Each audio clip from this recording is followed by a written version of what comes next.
Hello? Hello? Podcast Network Asia.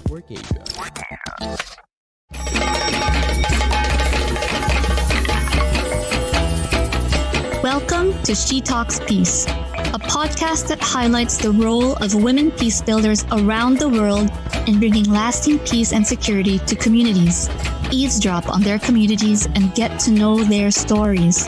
From the Philippines to Malaysia, from Indonesia to Palestine, from Myanmar to the United States. Their dreams and hopes for a world without violence and a world where every woman and girl can be whoever she wants to be. Hosted by Amina Bernardo, President of the Philippine Center for Islam and Democracy. This is She Talks Peace. Hello everyone, salam. Welcome to another interesting episode on She Talks Peace. I am Amina Rasul of the Philippine Center for Islam and Democracy, saying hi from Manila. And I'm here with my co-host. Hi, Amina. This is Ayesah, and I'm based here at University Malaysia Sabah in Kota Kinabalu. Nice to see you again, Amina. Yeah, but virtual seeing each other would be nice. It would be nice if you and we could actually go to the KUPI conference in Indonesia. I think it's somewhere in Yogyakarta, and they're going to be doing it in a pesantren. There's at least 100. That's interesting. Oh yeah. So this is hosted by Ruby's Action Muslim Action Network, right? Yes. Is it Aman or Iman? Is it Aman rather? Aman. Okay. It's Aman. So Asian Muslim Action Network. Yeah. Yeah, I'm kind of excited about that. We've been wanting to get the KUPI program, this program that she's developed for women so that they can understand Sharia better. And she brings in Islamic scholars to talk about Sharia and the interpretation of the Quran. We were hoping we could have it also in Mindanao. So keeping our fingers crossed. Anyway, what's up with you in Sabah? Next time. Well, the whole of Malaysia is now quite busy because it's campaign time for elections. We are scheduled to do our Pilihan Raya, our general elections this coming November 19th. So a lot of the people here, politicians and their supporters, and a lot of even some NGOs are quite active. Making sure that some of the advocacies of the NGOs can also be responded to by the politicians. Well, people things are a little quiet or interesting news. Not much interest, not too many interesting things apart from the usual issues of journalists getting killed, corruption, etc. But nothing big. But I was reading some very interesting news about the coming G20 meeting in Bali.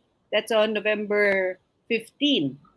As you know, Indonesia is the president of G20 this year. Dear readers, if you're wondering what the G20 is, it's the group of 20, and it's a strategic multilateral platform that connects the world's biggest economies and emerging economies like Indonesia. And Indonesia is president of G20 this year. You know who are the members of G20? Ayesah, it's really a fun group. Must be the usual suspects, the big economies, the big markets. You have China, of course. Well, you there, US, Russia, China, United States. So those three alone are going to make it really, really interesting. But in ASEAN, it's only Indonesia that's a member. India is a member as well. Yeah, another big market.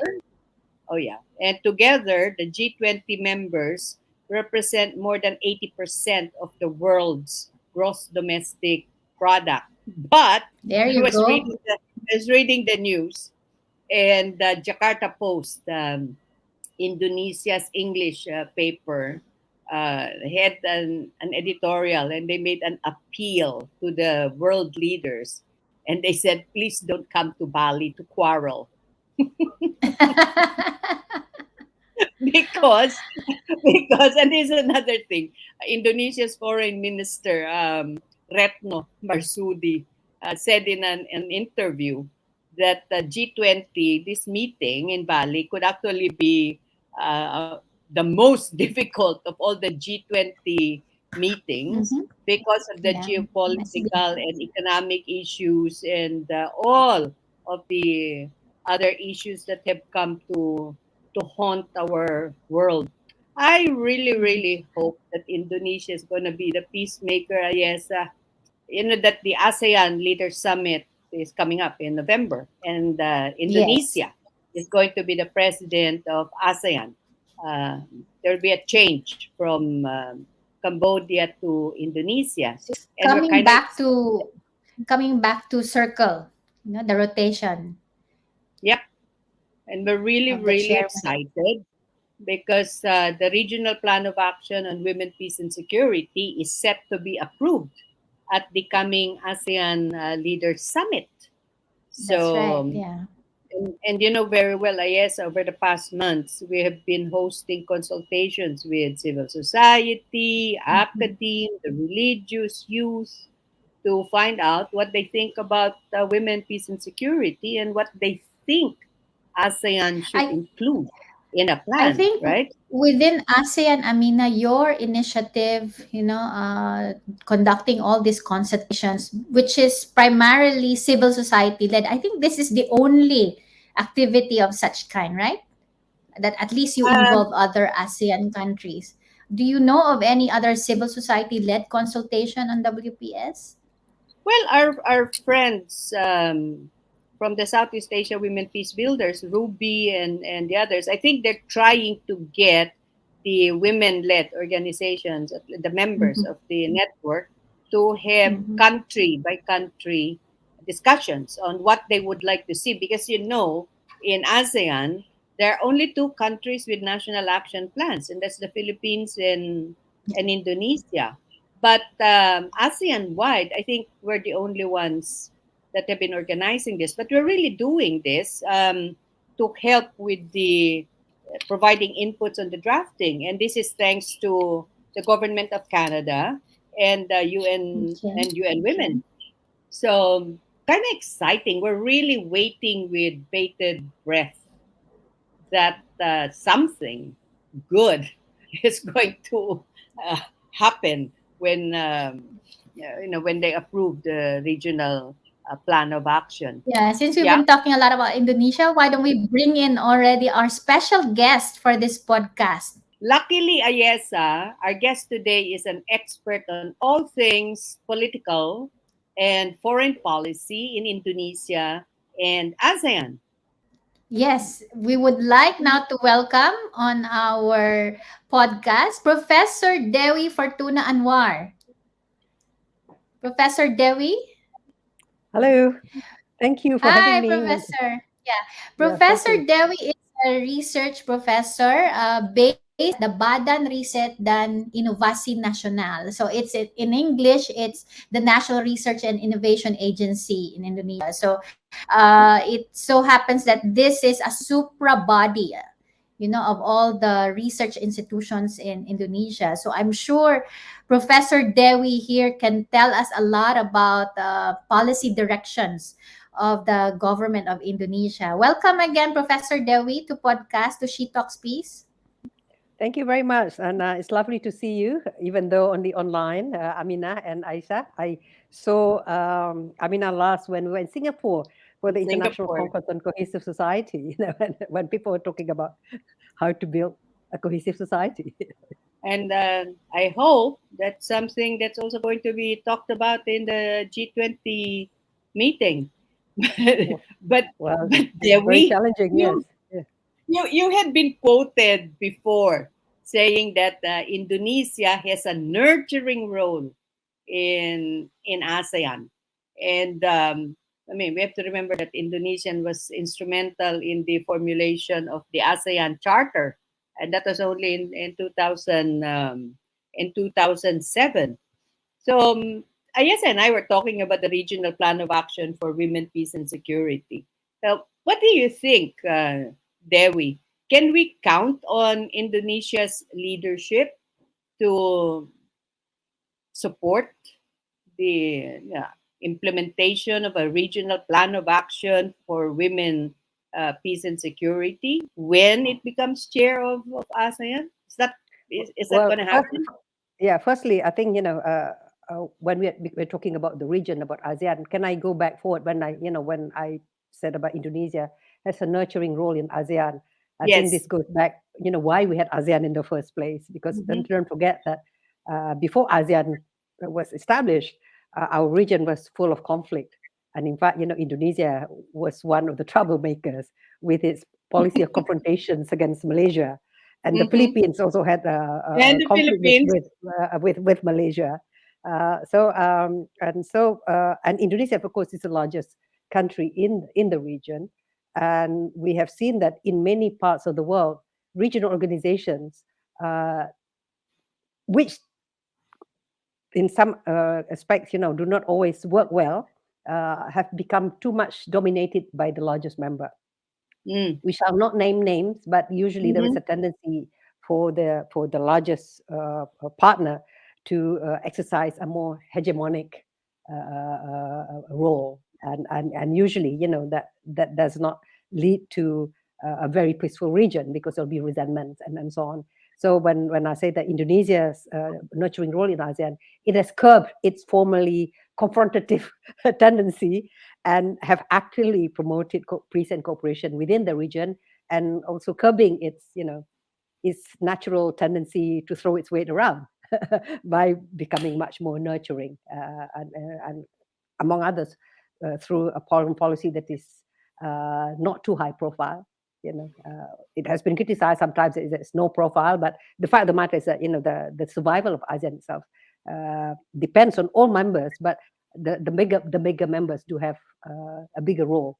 The success of the cooperation depends very much on to what extent the largest member, Indonesia, is willing to play a leadership role in coming up with ideas, with concepts, and also in pushing agendas around, without it being seen to be a bullying, too dominant, and creating Yes. resentment. And now coming back to women and peace security, this is very much a part of Indonesia's foreign policy priority Right. under Ibu Retno Marsudi as Indonesia's foreign minister for the second round as well. She was also foreign minister during the first term of President Jokowi. Women and security is a high priority in the global arena, including at the UN. In the UN, it's been pushing for the greater participation of women in peacekeeping, because usually the peacekeepers, whether they are from the army or the police, have mostly been men. But That's we right. have seen Right. that, but we have seen that because a lot of the activities of peacekeepers are keeping peace within countries that are being torn by conflicts, rather than between two warring nations, where you can have more traditional role for the peacekeepers, keeping peace between belligerents. But in internal conflicts, there's no clear demarcations between who are the belligerents, who are the perpetrators, because whole societies get involved, including women and children. They sometimes they are also parties to the conflicts. There are a lot of Right. them, women and children are most often are victims, but quite often they're also parties to conflict. That you see in Africa, child soldiers and so on. So it has been shown that the role of women peacekeepers, whether as police women and so on, sometimes they can be much more effective in being able to reach out to communities which are not easily accessible, say, for men, particularly in conservative societies where women have their own network, have their own way of communications, and what their aspirations and what they fear and what they wish, could only be accessed by other women. So that's why the UN in particular has also called for more women participations. So I welcome very much that ASEAN is also having this, this action plan for women in peace and security. I'm not yet privy to the details, but I would imagine that it would be good at the regional level, where we are also a global player, that we have more rosters of capable women peacekeepers from the ASEAN region, and so that when we send and that when one or two more ASEAN member states send their peacekeepers, which are now much more hybrid, into the international community, we can pull our resources together as well. So it's not just Indonesia or the Philippines or Thailand, Malaysia. We can also bring our ASEAN flag, and that's one way also highlighting the ASEAN's identity as well. And of course, which is even more difficult is, of course, the role of facilitators and mediators that clearly need more skill. Oh, we need more of those. Yeah, we don't have even sufficient males, who are capable of doing that. That's why we have to reach out to a lot of Scandinavian countries sometimes, to play a role, because this is not just about capacity, but also being trusted. That you are not going to be part of the problems, but that you're also that you're going to be totally objective and being acceptable to all sides. And clearly, we need greater numbers of women who would be able to play this kind of roles. And then there's the kind of third roles about a lot of peace that's been signed collapse to a number of years, and among others is because there is a failure in peace building. And they didn't have women at the table. Yeah, they didn't have women at the table because they don't really, understand that women can be spoilers as much as contributors to peace, and because they don't have women, so they don't understand, the root causes of some of the conflicts. And the fact of the matter, in society, women play a very important role, not just in families but also in economies, and how to try to nurture society that need to involve women. In Indonesia, that has been shown very much, for example, during the Maluku conflict between the Christians and Muslim communities. It's the women traders who started, the peace process. They were the societies that were very segregated. Even the markets were segregated between the Christians and the Muslims. It's the mamas, the women who came together, and they said, we need to get together, and they started that process. It seems so apparent to us at the community level, at the village level. If there's a problem, if there's a little conflict, then normally it's the women who come forward to do something about it. But it's very strange, really, that as you go up, the men don't seem to see that anymore. And yet, from childhood, if there's a conflict among siblings, it's the mother, not the father, who would step in and resolve the conflict. You were talking about these kinds of values before, and you were saying that we really need to see more numbers, that we need to have a critical mass, right? You said female leaders would have more leeway to pursue policies that favor equality of women, a less confrontational style of leadership, but we don't have the critical mass yet. And Ayesah, Dewi was saying that I like this. She said the problem is that you need to be more manly. You need to show that you don't cry in public, that you are tough enough to order the military around, and only then are they going to accept you, or at least respect you, showing that this is a man's world. But Dewi, has that changed? I mean, you've got more women now. Indonesia sent more women in peacekeepers, sending them to places like Aceh and other places. Is it changing, and is it are we going to have critical mass, you think, of female leaders? Well, it's still challenging. Ironically, actually, there were way more women in parliament during authoritarian times, during the New Order period, because the wives, the daughters, the siblings, Daughter.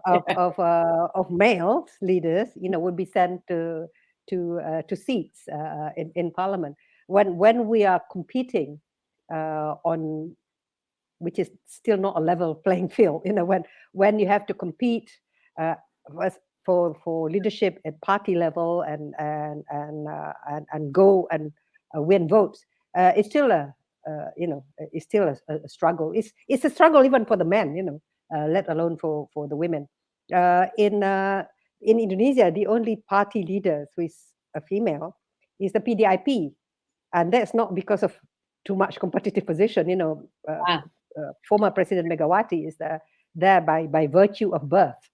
Really, that is the legitimacy is mostly because she's a daughter of Sukarno and she has a charisma and that legitimacy. And her daughter Puan Maharani is now the speaker. Of course, she has to win the vote to be elected to members of parliament. So she's quite capable, of winning votes just as much as other men who are well connected. Yeah, but if you look at it, there are more women now who have won competitive positions, like the governor of East Java, Kofifa Indrawati, who's a very capable woman from Nahdlatul Ulama. This is a very Okay. rather, Kofifa Indrawati is from PKB, so the Partai Kebangkitan Bangsa, which is a party affiliated to Nahdlatul Ulama, and East Java is one of the largest provinces in Indonesia. It's the stronghold of Nahdlatul Ulama, so more conservative Islam, and that's and the current governor is a woman, and that's because she's very capable and so on.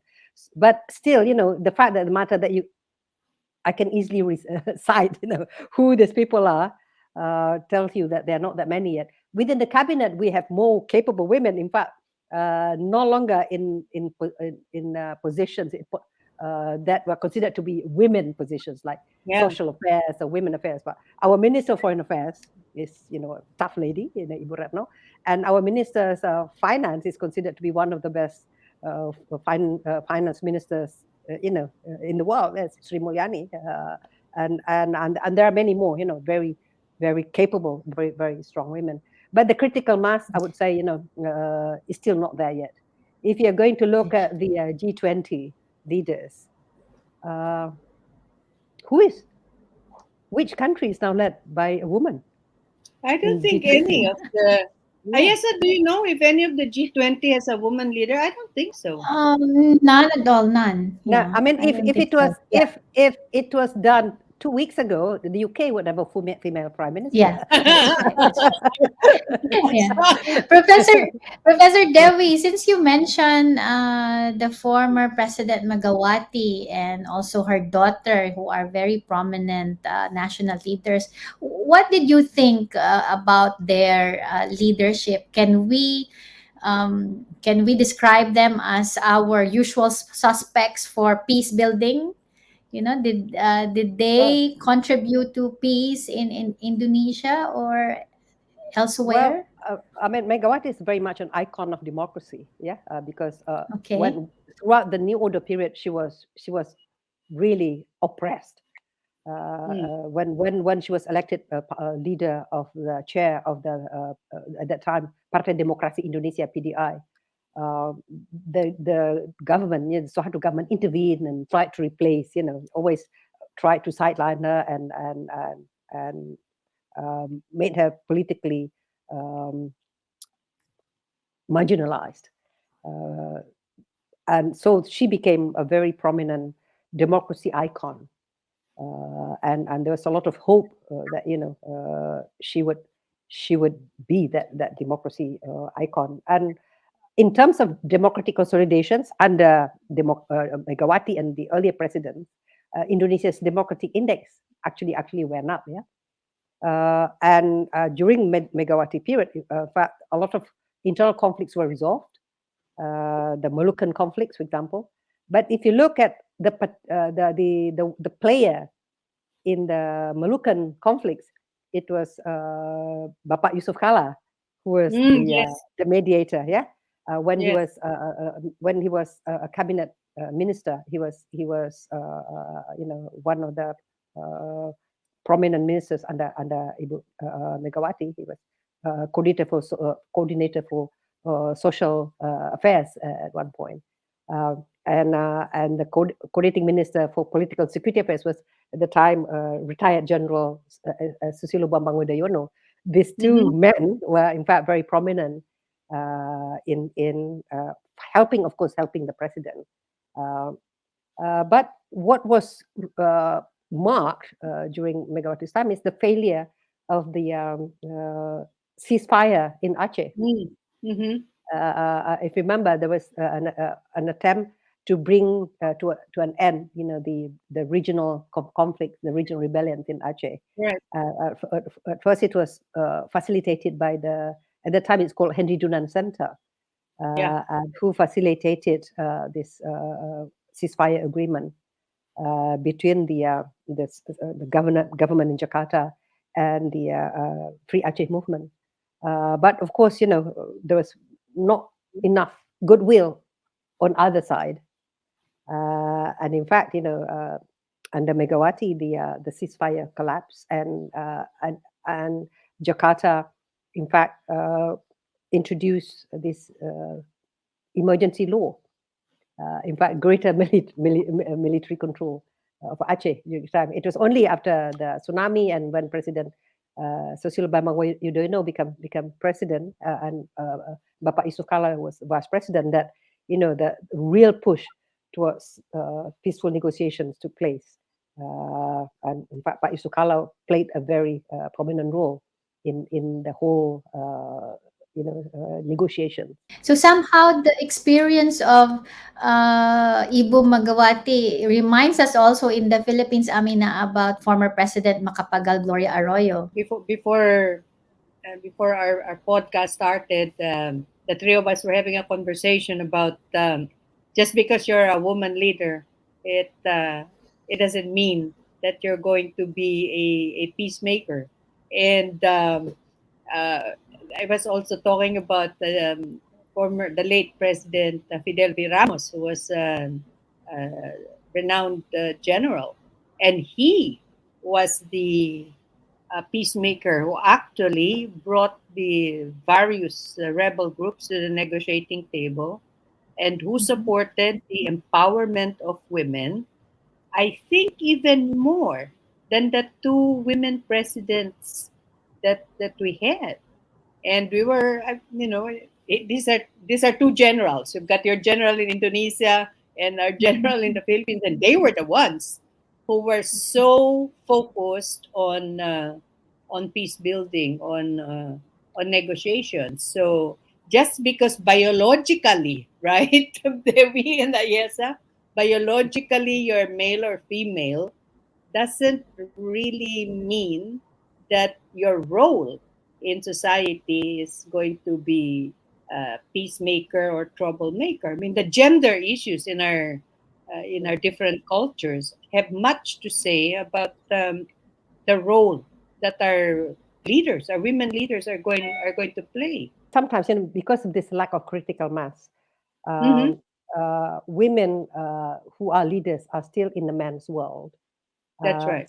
So while we would argue that in peacemaking that women have a certain contribution to bring, because there's less ego, to the negotiating table, because there's less ego, less reluctant to lose face, because women can change their minds. So we don't have to be too recalcitrant about certain issues. But at the same time, when women have a lot to prove, because there's always people are probably going to watch, when you're faced with a crisis, are you going to crumble? Are you going to bring your emotion to it? And quite often we have seen that maybe precisely because of that, people are watching whether you are going to collapse and in a heaps of sobbing, that the women leaders sometimes, have shown that they are even more courageous or even more willing to take the risk. I mean, if you look at throughout history, Queen Elizabeth I of England, Catherine the Great of Russia. Before that, Queen Boadicea, you know, Oh, that's right. That's yeah, right. and in France, the who repelled the English invaders from France. The, the the the flowers of French chivalry failed a number of times. It was Joan of Arc, with a vision and so on. And in modern times, you saw Margaret Thatcher carried out a lot of wars, the Falkland War, for example. And closer home, we see, you know, Indira Gandhi and Golda Golda Meir, Meir. considered to be, yeah. So there are a lot of very tough leaders, and they are regarded as revered as tough leaders. They are no less masculine in their, they're warriors, and they are but very much admired. But at the same time, we agree that it has been shown that in the a number of discussions about the importance of bringing women into the negotiating table, of involving women in areas of conflict. There are areas where men cannot easily go in. A lot of conflicts now are internal. When the UN sends their peacekeeping missions, now increasingly the peacekeepers are hybrids, military and police, but also increasingly also civilians, but also in military and the police and civilians.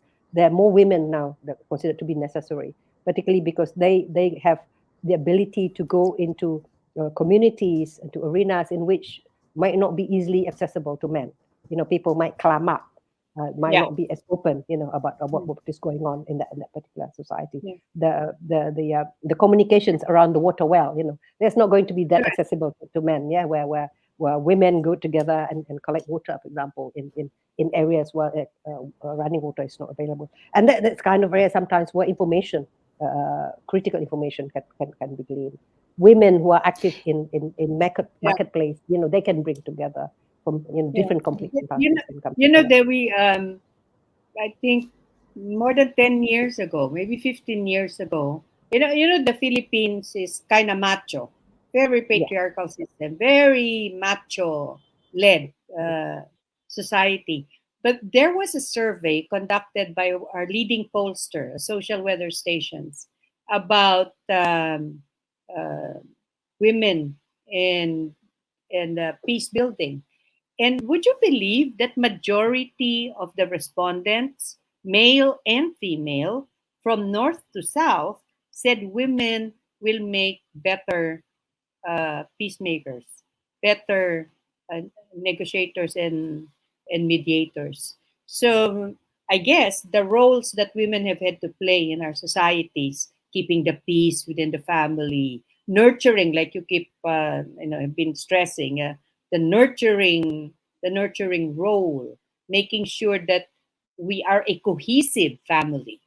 All of this brings a very different perspective to the negotiating table. So I really hope that our governments are going to be a little bit more supportive as the regional plan of action is approved and get more women um, to the table. Can you just imagine, Dewi, if you had sent some women mediators to look at what was happening in Myanmar? I mean, maybe something different, a different outcome would have been reached. Although I'm not so sure about that. What do you think, Ayesah? Are you Yeah, I are wanted you to of the go back same? to yeah, I wanted to go back to what Professor Dewi was reminding us about the obstacles that women leaders, as high as the presidents had to, overcome. And then eventually, because of the position that they have, they are forced, whether to good or to bad, to make all those decisions that unfortunately would lead to more conflict or to more violence. So it's good to remind us. At the same time, Amina also emphasized that even in the Philippine context, we have proven that female negotiators, we had former Secretary Ging Deles, who led, the negotiating team, and Miriam Ferrer, who was successful also in signing the peace agreement with the MILF.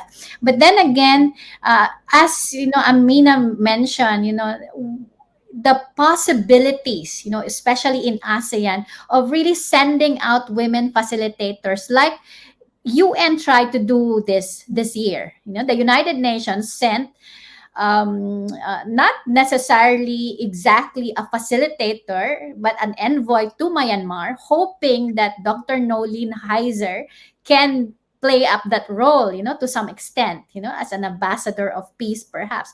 But unfortunately, she ended up really being criticized instead by the civil society groups themselves.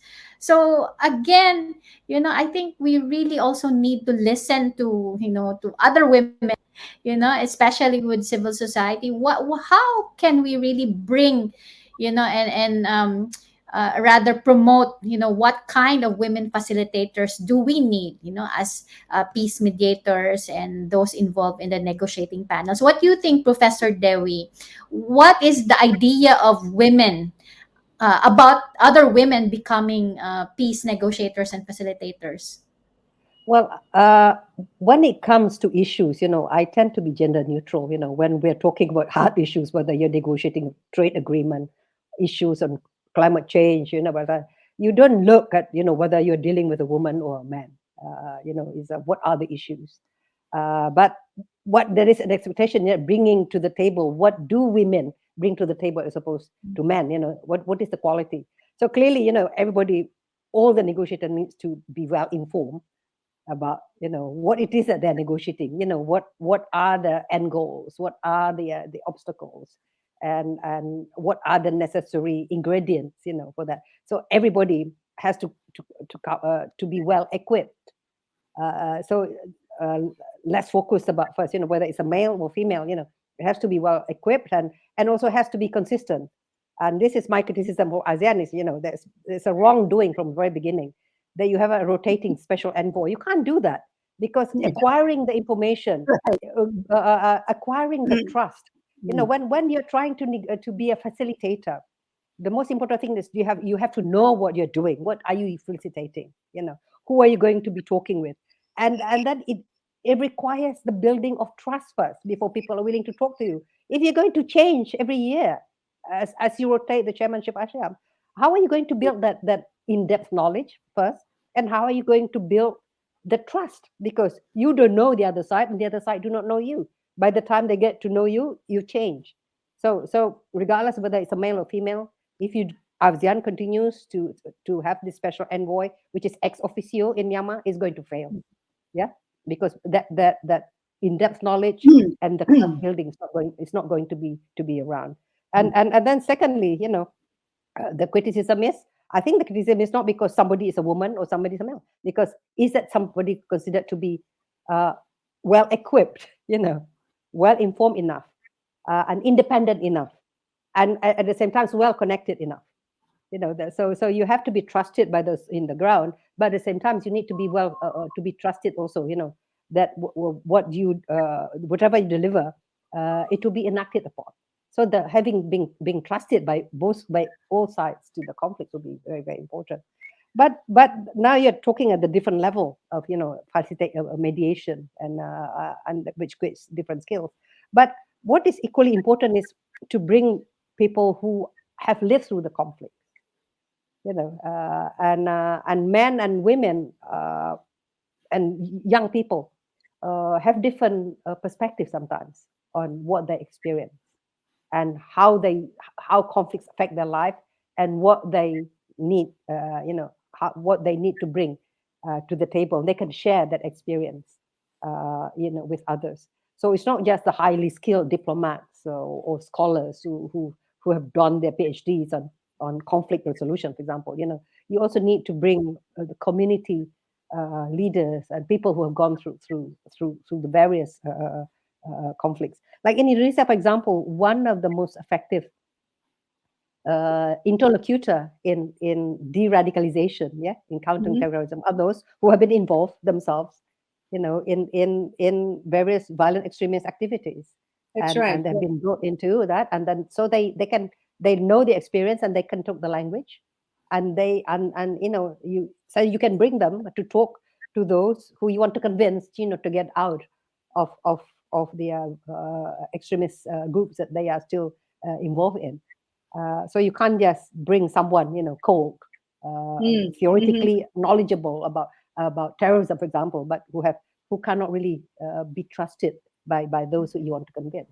And in this case, also, so being seeing to be seen to be credible, that you are well informed, that you are seen to be well informed, and that you are credible and trusted, will have to be very important, whether you are male or female. Yeah, I'm so amazed that Dewi, when some of our colleagues who are scholars of violent extremism and peace building jet in to our conflict areas and are the experts on resolving our conflict. And I keep wondering, have these guys ever had a home that was bombed during an armed conflict? Have they ever really, been face to face with the violent extremists? So I agree with you.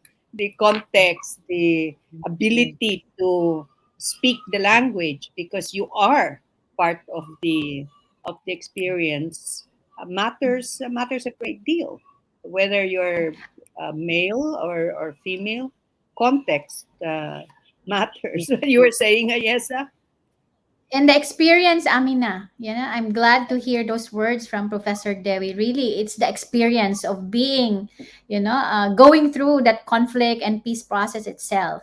Yeah, and this is where our argument lies at the ASEAN Women Peace Registry. While we know that we have few women who have taken part in the peacemaking and peacekeeping tracks, but we know that we have such a rich resource for peace building, by women all over ASEAN communities. And this is now the time that we elevate all those experiences from the grassroots so that they themselves can also be part of the peacemaking and peacekeeping tracks. There you go.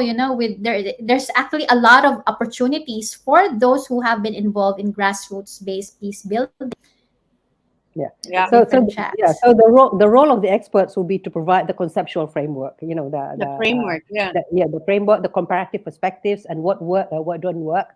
Those are important because people on the ground know a lot of the details, but not necessarily how to structure, the information that they have and organize them and how to deploy them effectively. While those experts we need, that's why we go to school. Will be very important for to educate, to train, on the various peace activities, and I think that is, we are still very much lacking in that. Maybe we have a lot of people who have experienced through conflicts, but maybe the regional action plan will provide this kind of courses and training, and working with various centers of excellence around the world, that can provide that kind of upgrading of knowledge and skill. Can I ask Professor Dewi then, since we all of us have not yet seen the regional plan of action, but on top of mind, as a researcher, what do you think are the kind of topics or areas of research that should complement, if we are to come up with a regional plan of action in ASEAN? Any ideas top of mind? Well, I think the most important thing is that we need to know the terrain. So first you have to have a clear database, a very good database. Who's who, at the various level of skill. Who are the women within ASEAN or outside of the ASEAN region. Who are from ASEAN nationals, who are, for example, at the level of experts, at the level of practitioners, policymakers, and then at the level of, maybe community activists and so on. We need to have very good database on that, and the ability to mobilize them, and then, and that's why we need experts. I have to admit that, this is not my area of specializations. Of what are the necessary ingredients, for if you want to be a facilitator, or even higher, if you want to become a negotiator or a mediator, and then, all people who are involved in peace building process, the community building process, for example. So we need the devils in the details, as the former President Habibie always would say, we are very good at the great brushstrokes, and within ASEAN, we have beautiful agreements, but at the end of the day, it's the details that matter. What are the details? What are the strategies and the action plan, and who is going to be doing it? Who's going to be paying for it? Within ASEAN, there's always a question. Will there be money for it? That's very important. And you said it well. The devil is in the detail. We are hopeful that the pillars that you find in 1325, of course, are going to be in the regional plan of action. But the way it's going to be implemented, and specifically what is going to be there, that will be supported by the 10 member states. Well, inshallah, it's going to be something that can really support the role of women, not just in peacekeeping operations, but at the negotiating table, helping cohesive communities, and so many other areas where women can actually have a very positive role. Oh my goodness, Dewi, time flies. I got the notice from our producer, time check. And before we go, maybe ask what would be your advice for our listeners. I think about 70% of our listeners are women, Dewi. What would be your advice to these young women who are into foreign policy, And also, international relations, and who want and to be al- able to make an impact? And Yes, also I am. to the information of Professor Dewi, many of our audience are also happens to be researchers and postgraduate students. A few of them have, come forward to me and they said that they really like, listening to the podcast because it adds into their research literature, to the review of literature. So you will be addressing, some of these young postgraduate students as well. Well, this is what I say. We keep saying, and this is a truism, but sometimes it's still very difficult. Society comprises of men and women. Uh, if we have peace in society, men and women are equally culpable. We are equally responsible. If the society is full of conflicts of machoism and so on, it's the mothers also, who bring up these boys.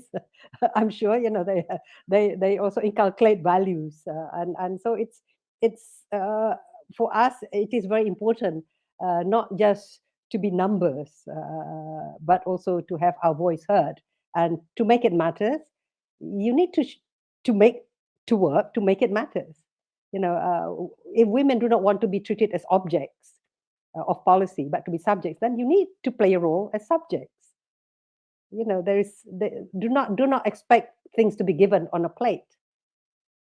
There's no such thing as a gift. There's no such thing that people will give you. Here's my power, take some.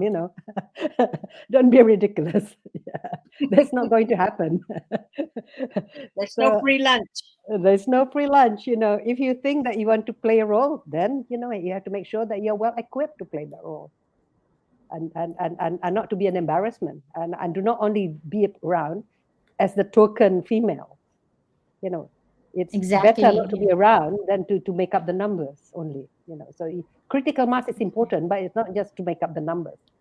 Yeah. It's critical mass in the thinking and the ability as well, not just in the calculations of it. So that means that we have to educate ourselves. You have to be willing, to work hard. You have to be willing to make sacrifice. But the most important thing is that women will not be able to survive without the men, without the support. So this is not a Mars versus Venus wars. We talk about women as if we are in separate planets.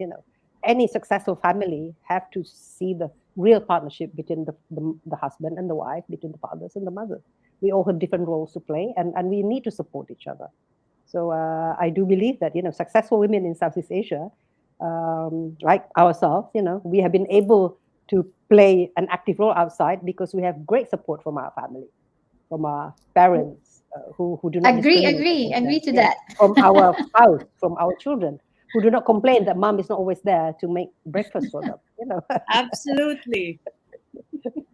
Thank you so much, Dewi, for Yeah, well said, this Professor Dewi. encouraging message for our listeners today. So you've heard our dear friend Dewi Fortuna Anwar talk about ASEAN, the role of women leaders. If you have questions that you would like to pose to Dewi, if you have comments or ideas, why don't you send us an email at shetalkspeacepodcast@gmail.com, and we'll make sure that we share it with Dewi. Let me repeat that, shetalkspeacepodcast@gmail.com. So on behalf of our listeners, thank you so much, Dewi, for joining us. This has been a very valuable discussion. I can already see Ayesah's PhD students scribbling notes and changing their dissertation topics, right, Ayesah? No, but I'm sure Professor Dewi is a well-loved professor in Indonesia. That she will most likely have a lot of disciples already. I will be reading, looking forward to reading more of you, Professor Dewi. Thank you very much, and it's been an honor, to be invited, and I hope that you are both continuing going. The podcast continues to be successful, and keep well. Thank you, Dewi. Thank you, So, dear listeners, everybody. thanks for listening to us. This is Amina Rasul from the Philippine And- Center for Islam and Democracy saying bye from Manila. Ayesah? Goodbye from Kota Kinabalu, Sabah. And goodbye from Jakarta.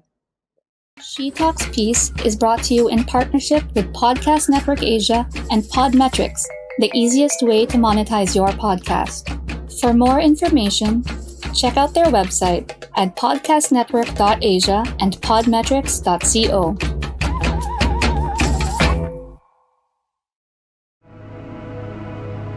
The views and opinions expressed by the podcast creators, hosts, and guests do not necessarily reflect the official policy and position of Podcast Network Asia, the hosts of the program, or other programs of the network.